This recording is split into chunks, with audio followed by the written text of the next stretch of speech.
Hello everyone, et bonjour à tous et à toutes. Bienvenue and thank you for joining us. Before I begin, I'd like to acknowledge that I'm speaking to you today from Ottawa, which is on the traditional and ceded territory of the Algonquin Anishinaabe people. Thank you also to those of us joining from across Canada and beyond. Comme certains d'entre vous sont ici de façon virtuelle et chacun de nous se trouve sur une terre habitée par des peuples autochtones depuis des temps immémoriaux, I invite you to take a moment to acknowledge the importance of the lands that you call home. My name is Nicole Giles, and I am the Deputy Director and Senior Assistant Deputy Minister of Policy and Strategic Partnerships at the Canadian Security Intelligence Service, or CSIS. C'est avec honneur que je serai votre maîtresse de cérémonie à l'occasion du premier discours annuel de M. Dan Rogers, directeur du Service canadien du renseignement de sécurité, USCRS. Canadians are better equipped to confront the threats that we face when they understand them. Equally, CSIS's ability to operate relies heavily upon the trust and support of Canadians. While much of what CSIS does necessarily occurs in secret, sharing details work when we can furthers these goals. Which brings us to why we're all here. Today is a rare occasion when the Director of CSIS can address Canadians directly to help them understand the increasing complexity of our environment, the higher demand for our work, and the excellence and dedication that the people of CSIS demonstrate daily. With a career spanning 2 decades in national security, Dan Rogers was appointed Director of CSIS in October 2024. He previously served as Deputy National Security and Intelligence Advisor to the Prime Minister from May 2023 to October 2024, where he supported the National Security and Intelligence Advisor in coordinating and providing advice to the Prime Minister and government on a very full range of national security issues. Avant cela, il a passé la majeure partie de sa carrière au Centre de la sécurité des télécommunications, où il a débuté en 2002 en tant que développeur des logiciels et a occupé divers postes de direction clés dans des programmes de renseignement classifiés, en tant que directeur exigence en matière de renseignement électromagnétique, puis comme chef adjoint. Please join me in welcoming Dan Rogers. Thanks.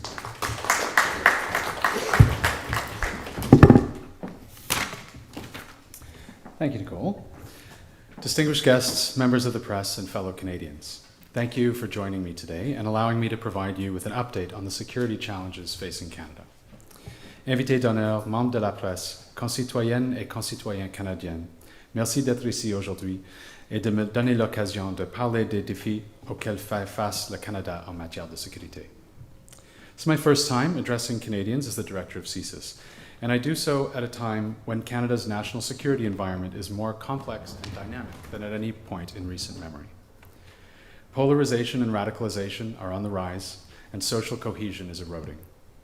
Global events are unpredictable, and competition between states is intensifying. Our global environment emboldens competitors, attempts to interfere and spy, and advancements in technology enable our adversaries while challenging us to adapt. All aspects of national security have risen in urgency and in priority, and the demands on our service are unrelenting, and there is no clear path to a simpler future. But while challenged, CSIS has remained strong and able. We have trusted partners in Canada and abroad, and together with them, we've acted decisively to keep Canadians safe. Our intelligence professionals devote themselves to protecting the rights, freedoms, and safety of all in Canada. Even when they aren't aware of it, Canadians benefit greatly from their work. En parlant aujourd'hui de ce que nous avons constaté et de ce que nous avons fait, j'espère aider les Canadiens et les Canadiennes à mieux comprendre le contexte de la sécurité nationale. J'espère les aider à renforcer leur résilience face aux menaces, à prendre les décisions plus éclairées et se joindre à nous pour protéger la sécurité et la prospérité de notre pays. Je vais commencer par aborder le sujet de la menace liée à l'extrémisme violent. This year marks 40 years since the worst terrorist attack in Canadian history, the bombing of Air India Flight 182. This tragic event killed all 329 people on board, most of them Canadians, and it was a truly terrible moment in Canadian history. It serves as an important reminder of the consequences of violent extremism. The threat of violence motivated by extreme religious, ideological, or political views has changed significantly over the last 40 years, but it persists as one of Canada's most significant national security concerns. Today's violent extremists are motivated by an increasingly diverse, often personalized set of extreme beliefs, including xenophobia, accelerationism, nihilism, anti-Semitism, misogyny, extreme interpretations of religion, and more.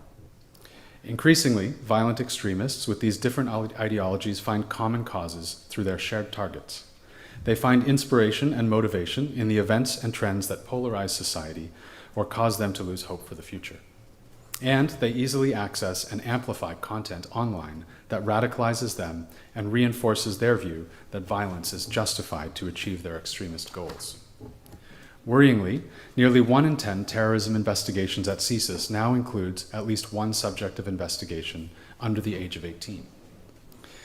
En août 2025, une personne d'âge mineur a été arrêtée à Montréal parce qu'elle aurait planifié un attentat au nom de Daesh.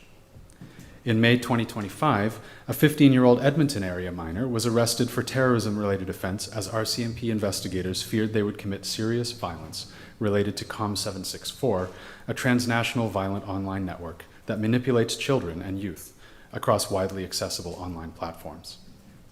And only a few kilometers from this room, in late 2023 and early 2024, 2 15-year-olds were arrested in Ottawa for allegedly conspiring to conduct a mass casualty attack targeting the Jewish community in Canada's capital. Clearly, radicalized youth can cause the same harms as radicalized adults, but the societal supports for youth may help us catch radicalization early and prevent it.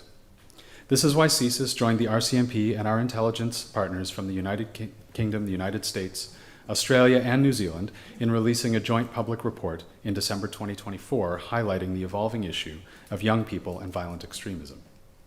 It provides advice to parents, guardians, and others with information to help them identify early concerns and address youth radicalization before it's too late. Fortunately, only a small number of youth or adults with extreme views resort to violence, but when they do, the consequences are devastating. Since 2014, there have been 20 violent extremist attacks in Canada, resulting in 29 deaths and at least 60 victims injured. Ces résultats tragiques auraient été plus élevés si le SCRS et nos partenaires chargés de l'application de la loi n'avaient pas pris de mesures de perturbation. Since 2022, CSIS has been involved in the disruption of no fewer than 24 violent extremist actions, each resulting in arrests or terrorism peace bond charges. For example, in 2024, CSIS played an integral role in the disruption of 2 Daesh-inspired plots. In one case, a father and son were allegedly in the advanced stages of planning an attack in the Toronto area. In another, an individual was arrested before allegedly attempting to illegally enter the United States to attack members of the Jewish community in New York. In these examples, and in many others I can't discuss publicly, our counterterrorism teams have partnered with law enforcement to save lives. They worked hard, day and night, and I'm deeply proud of their dedication. I hope that Canadians feel safer because of their ongoing efforts and because of their regular success. Cela dit, l'érosion de la cohésion sociale, l'augmentation de la polarisation et les événements importants qui se déroulent dans le monde constituent un terreau fertile pour la radicalisation. Et de nombreuses personnes qui choisissent la violence se radicalisent exclusivement en ligne, par elles-mêmes. Ces personnes utilisent la technologie pour agir en toute confidentialité et en tout anonymat, ce qui nuit à la capacité de nos enquêteurs de suivre la cadence et de déceler et prévenir les actes de violence. C'est notamment pour cette raison que la lutte contre l'extrémisme violent demeurera une partie importante de notre travail, bien qu'elle représente maintenant moins de la moitié de nos efforts. L'année dernière, l'enquête publique sur l'ingérence étrangère et le travail de la juge Hogue ont aidé la population canadienne à mieux comprendre comment les États étrangers ont tenté de s'ingérer en secret dans les processus et les institutions démocratiques du Canada. This past spring, Canada held its 45th general election, during which CSIS focused our efforts to identify foreign interference and take action to counter it. As the chair of the Security and Intelligence Threats to Elections Task Force, CSIS coordinated our country's security and intelligence response and supported an independent panel of senior public servants in monitoring threats to the election. We applied the lessons learned from past experience, Justice Ogue's report, review bodies and others to do this work better and more transparently than ever. We shared the results of our efforts through weekly briefings to the media by senior officials during the election period and in October. Canadians can now read the details in our after-action reports online. In essence, while we did see some foreign interference activity of concern, Canadians can be assured that we saw nothing that had an impact on our ability to have a free and fair election. Le CRS restera vigilant de façon à détecter des tentatives d'ingérence étrangère dans les processus et les institutions démocratiques du Canada. Nous prendrons les mesures qui s'imposent et qui nous continuerons de fournir des informations à la population canadienne pour qu'elle demeure résiliente et bien informée. Bien entendu, l'ingérence étrangère n'a pas seulement une incidence sur les processus et les institutions démocratiques du pays. Canada is a country that thrives in its diversity and guarantees the individual rights and freedoms of all within its borders. And when foreign states don't share our respect for these rights and feel threatened or embarrassed by the lawful activity of individuals in Canada, they sometimes resort to direct intimidation, influence, or reprisal. We refer to this as transnational repression. Transnational repression disproportionately targets human rights and political activists, journalists, and others in cultural, ethnic, and religious groups. We've observed this in Canada in the form of surveillance, in the spreading of false and discrediting information, extortion, the threatening of loved ones abroad, and at its most extreme, threats to safety and life. Ces actes ont des conséquences néfastes graves sur les personnes visées. Ils ont aussi pour effet d'intimider d'autres personnes, les dissuadant par exemple d'exercer leur droit à la liberté d'expression. Ils peuvent en outre dissuader des personnes de prendre part à des activités licites de défense d'une cause ou de participer pleinement à la vie communautaire ou la démocratie. As a Canadian institution that proudly defends the rights of all in Canada, CSIS collects intelligence and acts to defend against transnational repression. In the past, we've publicly discussed transnational repression by the People's Republic of China, India, and others. Particularly, in alarming cases over the last year, we've had to reprioritize our operations to counter the actions of Iranian intelligence services and their proxies who have targeted individuals they perceive as threats to their regime. In more than one case, this involved detecting, investigating, and disrupting potentially lethal threats against individuals in Canada. While CSIS can take action to counter transnational repression, we don't often do it alone. Our work with law enforcement often serves as our best defense. Also, alongside Public Safety Canada's Counter Foreign Interference Coordinator, we partner with ethnic, religious, and cultural communities. Dialogue with them serves equally to share our information about transnational repression and to help us better understand their experiences. Malheureusement, la répression transnationale et les autres formes d'ingérence étrangère ne sont pas les seules menaces qui font peser les autres États sur le Canada. Today's geopolitical environment is more dynamic and unpredictable than at any other time in recent memory. International relationships are shifting and states are competing more intensely for economic opportunity and global influence. Our adversaries monitor and seek to exploit any weakness and division that may arise. It's an environment where the value of intelligence is at its highest, and our adversaries will be more assertive than ever in trying to obtain it. Intelligence services have long focused their espionage efforts on those with access to sensitive or classified information. Government and military secrets, including insights into technology and economic strategies, have been the primary goals. Today, while the goals are similar, the targets are more varied. Some of the world's most advanced and emergent technology is now held by private sector and academic institutions. National governments are still targeted for sensitive intelligence, military and economic secrets, but so too are corporations and other levels of government whose data, technological innovations, influence, and access to resources can shift the balance of advantage. Le Canada jouit une économie avancée. Il regorge de ressources naturelles. Il occupe aussi une position enviable et influente au sein des tribunes multilatérales comme l'OTAN, le G7 et le groupe des 5, une alliance des services de renseignement. Les réussites du Canada font de lui un pays prospère. Elles font aussi de lui une cible. Et le SCRS est régulièrement témoin des efforts déployés par les services de renseignement étrangers pour recueillir des renseignements dans tous les secteurs de la société canadienne.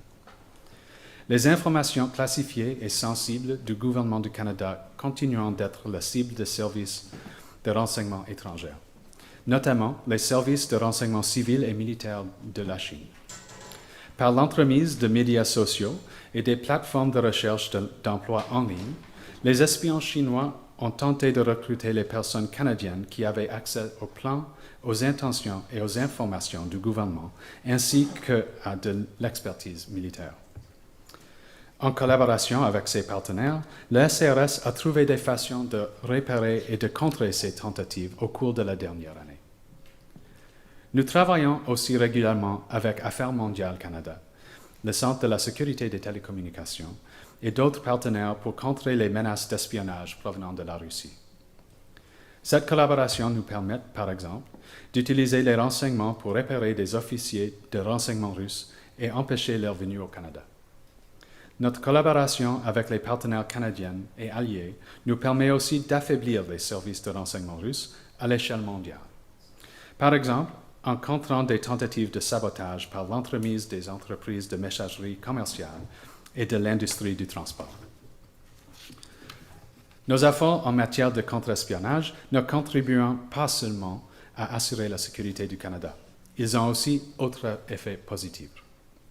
As was recently highlighted in the media, illicit Russian procurement networks seek to illegally acquire Canadian goods and technologies, which they move to Russia through a complex series of front companies based around the world. Once in Russia, these Canadian products are then used to support Russian military efforts in Ukraine and elsewhere. This year, CSIS took action to prevent this by informing several Canadian companies that Europe-based front companies seeking to acquire their goods were in fact connected to Russian agents. These companies not only took immediate action to deny the Russians their success, but they also expressed gratitude and interest in working together to counter any future Russian activity. Canada is a proud Arctic nation, and the global Arctic has become a theater of increased interest due to its economic and strategic potential. Non-Arctic states, including the People's Republic of China, seek to gain a strategic and economic foothold in the region. Russia, an Arctic state with a significant military presence in the region, remains unpredictable and aggressive. Both of these countries, and others, have a significant intelligence interest in our Arctic, and those who influence or develop its economic or strategic potential. It's no surprise, then, that CSIS has observed both cyber and non-cyber intelligence collection efforts targeting both governments and the private sector in the region. So what are we doing? Well, we collect intelligence to identify any state activity that's counter to Canada's national interest. We engage significantly with Indigenous, Arctic, and Northern partners across Canada to develop awareness of what we observed and to learn from their insights. In essence, we're positioning ourselves to partner and defend Canada's interests whenever it becomes necessary. For example, we've provided Inuit and territorial governments with information that empowers them to take into account national security interests as they make decisions about economic and research opportunities with foreign companies and investors. Les modifications apportées à la loi sur le SCRS l'an dernier ont facilité ces démarches et nous avons l'intention de poursuivre sur cette lancée au cours des années à venir. De plus, nous ne sommes pas limités au Nord. Partout au Canada, nous sommes efforcés de renforcer nos relations avec le secteur privé, le monde universitaire et les autres paliers de gouvernement pour les sensibiliser à l'espionnage et les aider à se protéger. Par exemple, nous avons collaboré avec le Conseil canadien des affaires, la Chambre de commerce du Canada et d'autres organisations, et nous avons l'intention de miser sur ces partenariats pour aider à garantir la sécurité économique du Canada. J'ai fait un survol des menaces actuelles en matière d'extrémisme violent, de l'ingérence étrangère, et de l'espionnage. Mais j'aurais pu vous en présenter bien d'autres. Foreign governments will continue to manipulate and propagate information in their interests. The threat of hostile, hybrid, and cyber operations against us continues to rise. And the nexus between criminal groups and state actors challenges traditional definitions and complicates our efforts to respond. It will be important for CSIS and its national security partners to work closely together to understand the intentions and activity of foreign states when they act against our interest, and to ensure our response uses the full range of government options. En raison des avancées technologiques, notamment l'intelligence artificielle, les méthodes employées par les États et les acteurs étrangers hostiles sont beaucoup plus sophistiquées. At the same time, Canada's data increasingly resides in the hands of foreign governments and the corporations in their jurisdictions. This arms states who may choose to act against Canada's interests with new ways to weaponize data and information. In response, CSIS will be challenged to adopt technology and use data in new and more significant ways to keep Canadians safe and to secure an advantage for Canada. I understand that what I've covered today is concerning, but my intent is not to alarm. I want to reassure Canadians that CSIS and the rest of Canada's security and intelligence community is here and working tirelessly in their best interests. As the threats shift and evolve, CSIS will continue to prioritize deliberately and ruthlessly and become comfortable with an extraordinary pace of change. Le gouvernement devra relever les défis qui s'offrent à lui et s'efforcer d'obtenir des avantages dans le cadre de ces relations internationales, qui deviennent chaque jour plus complexes. À cet égard, le SCRS jouera un rôle de soutien important et indispensable, car ces renseignements serviront les intérêts nationaux du Canada et aideront à garantir sa souveraineté. Our many trusted intelligence relationships with partner services across the globe will allow us to cooperate to defend our shared interests. Our ability to act against and to engage with competitors and adversaries will give the government options to address security challenges whenever necessary. And as you've heard today, our environment provides real and significant challenges for CSIS. But in my first year as director, I've been continually reminded of one of our greatest advantages. The people of CSIS are passionate and capable. They are deeply proud to serve Canada and have dedicated themselves to defending the rights, freedoms, and way of life that define what it is to be Canadian. As their director, I am proud of their tireless devotion and service of all Canadians, even when their most significant work is often not known and recognized outside of our walls. I hope that Canadians will join me in taking pride in their work and take comfort in CSIS's able and steadfast efforts to keep them safe and prosperous. Thank you. Merci.